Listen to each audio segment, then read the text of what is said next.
¿Cómo te va, Fernanda? Buen día.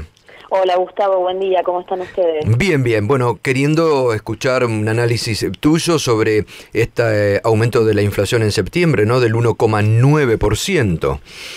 Así es, Gustavo, un nuevo rebrote inflacionario, casi tocando el 2% en el mes de septiembre, con algunos rubros preocupantes, ¿no? Como lo que tiene que ver con indumentaria, porque un crecimiento muy importante de los precios, 3,8, casi 4%, y en un contexto donde el gobierno ha decidido una serie de políticas económicas muy dañinas para nuestra industria y por ende para el empleo, para las fuentes de trabajo de los argentinos, con la excusa un poco de justamente morigerar los precios internos, y la verdad es que los resultados lo que muestran es todo lo contrario, ¿no? Pensemos que lo que tiene que ver con textil y los rubros vinculados es uno de los rubros justamente más golpeados por la apertura importadora,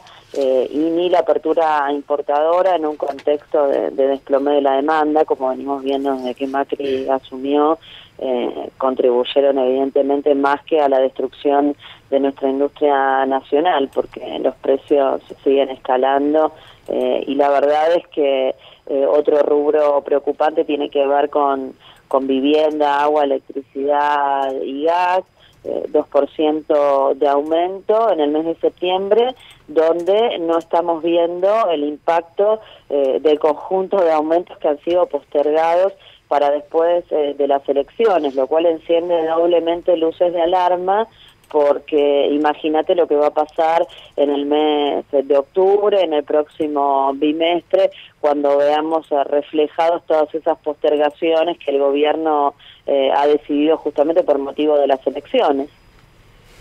Fernanda, ¿qué tal? David Cufré te saluda, buen día. Hola David, buen día, ¿cómo estás? ¿Y la perspectiva cuál es? Digo, porque a ver, la inflación el año pasado fue 41%, la más alta en 25 años, ¿no? Después de la devaluación. Este año va a cerrar en 23, 24, 25, depende de la intensidad del aumento de tarifas, o sea, incluso más alta que el 2015, cuando Macri decía que era alta la inflación.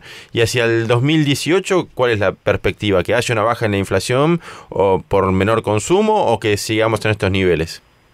Mira, si vos te fijás, yo el otro día decía, hay una regla matemática que se viene repitiendo en los años desde que Macri asumió, que es que todos los años la inflación viene duplicando el piso que el gobierno establece, ¿no? El año pasado nos decían que iba a ser entre 20 y 25, cerró en 41. El doble, un poquito más del doble del 20 que estaba en el piso del rango que el gobierno había establecido. Este año va a volver a pasar lo mismo, porque la meta del central era entre 12 y 17, y como vos bien decías, vamos a cerrar entre 23 y 25, con el impacto de los tarifazos que han sido pospuestos para después del 22 de octubre. Otra vez estamos duplicando el piso del rango establecido por el gobierno, y si uno se atuviera a las matemáticas estrictas, tendríamos que decir que el año que viene podría volver a pasar lo mismo. El gobierno estima 12, ¿no? El gobierno para el Banco Central para el año que viene como máximo de la meta. Sí, y como mínimo creo que el piso está en un 9%, claro, de la meta del año próximo.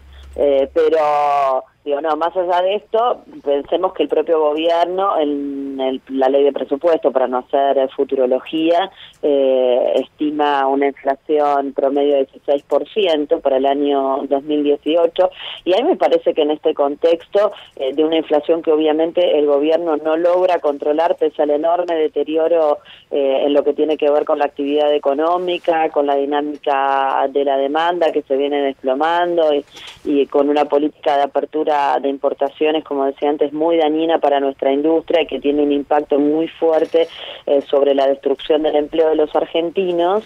Me parece que hay un dato que es todavía más significativo y que vuelve mucho más grave lo que está pasando con la evolución de los precios, porque en el año 2016, contra una inflación del 41%, tuvimos una recomposición salarial que perdió 10 puntos contra la inflación. Los salarios, las paritarias, perdieron 10 puntos en el año 2016. Este año, con la misma estrategia de fijar un supuesto rango, una supuesta meta inflacionaria, por supuesto mentirosa, el gobierno vuelve a encorsetar a los salarios, le vuelve a poner un pie en la cabeza a las paritarias y nuevamente los salarios terminan perdiendo contra la inflación. El gobierno además ya ha dicho que no quiere reapertura de paritarias, sino quiere que se instrumenten efectivamente esas cláusulas gatillo que utilizó un poco como zanahoria. Se está hablando de 10%, se está hablando de 10% que le van a ofrecer a los estatales para el año próximo, 15% de techo, la verdad. Así es. Macri salió a decir que los salarios no deberían aumentar más que 9 o el 10%. Claro. Sí. O sea, hay política... Esperando nuevamente una pérdida de poder adquisitivo de los trabajadores, y en ese contexto verdaderamente pensar en una reactivación de la economía, en una recuperación de la demanda, es, Gustavo, pensamiento mágico. Fernanda, muchas gracias por el análisis como siempre, ¿eh? Que tengas buen día. Por favor, un abrazo. Gracias.